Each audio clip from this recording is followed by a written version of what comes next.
Hi, this is Glenda. I just have a little show and tell today.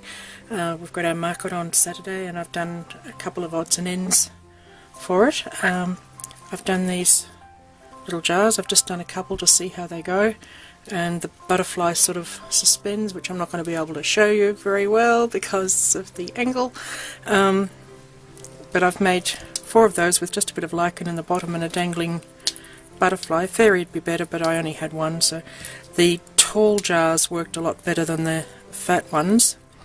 So if they actually sell and I do them again, I'll only use the tall ones. I also learnt the hard way that I used this crackle accent instead of glossy accents in the bottom because I was trying to use it up, because I don't use it. I think it's a stupid product. So it turned cloudy, which is a bit of a pity.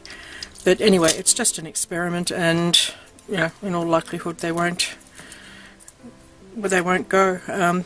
They're biggish. I thought I'd put a hook on them so they could go on a Christmas tree or in a little girl's room or something like that. Anyway, just yeah. Moving on. I had a go at Cynthia Luhu's blingy tree, so I've done a couple of those. I made mine a little bit smaller than hers, and I just put a bead on the top instead of a cross.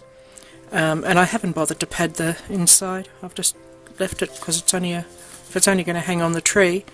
And I need a tad more glue there. So anyway, that was another thing that they're destined for my tree if they don't sell.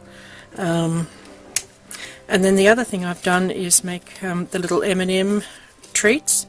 I've only done 9 of these for the market because I've done 108 to take to the church fair as a giveaway. So yeah, I may have made a lot, but I don't have many to sell.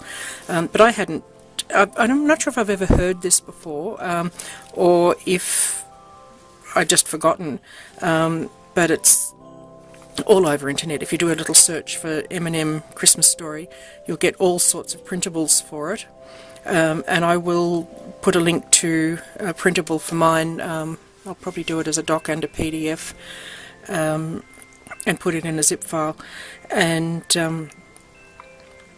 that prints 4 to a sheet. If you want to do something super simple like this, which is folded over, I did punch it, and a little tiny bit of that wired tinsel trim, and you know, that was it. That was the whole thing. So it says, as you hold an M&M and turn it, you will see the M becomes a W, an E, and then a 3. It tells the Christmas story. I'm sure it's one you know. It took place in a stable a long, long time ago.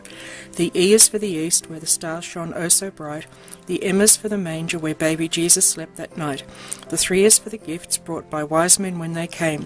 W is for worship, when the angels praised his name. So as you eat these M&Ms or share them with a friend, don't forget the Christmas story. It's a love that never ends. So I thought that was really cute, especially for the church fair. So anyway, as I say, I'll put a link to mine, but there are oodles of different ways, and the original one, well, not the original one, but the one I saw recently that got me onto this was quite elaborate, with a little box and a bigger packet of M&Ms, and you know, for giving to somebody special. But if you're mass producing it could be for a class or a church fair, or you know, anything where you need to make a lot all at once, or a playgroup, then this is a really super simple way. The kids are not going to care how much effort you go to for around it. I gave them to my grandchildren. The oldest one actually helped me make these few, the 7-year-old, and we read the story. The next 5-year-old ripped it off, went straight to the lollies and never read it at all. And of course the 2-year-old doesn't have a clue. So, you know, your best hope is that maybe the parents will notice that you've put it on and read it, and yeah, maybe the slightly older children read it, I don't know. But it's the thought that counts. So that's what I'm doing this week. Not sure how much other crafting. I really don't need to make cards at the moment. The box where I put them is absolutely overflowing, and they're not disappearing quickly enough. So I might have to redirect my efforts. I might have to do Christmas cooking and cleaning. Ugh. Anyway, thank you for watching. Bye.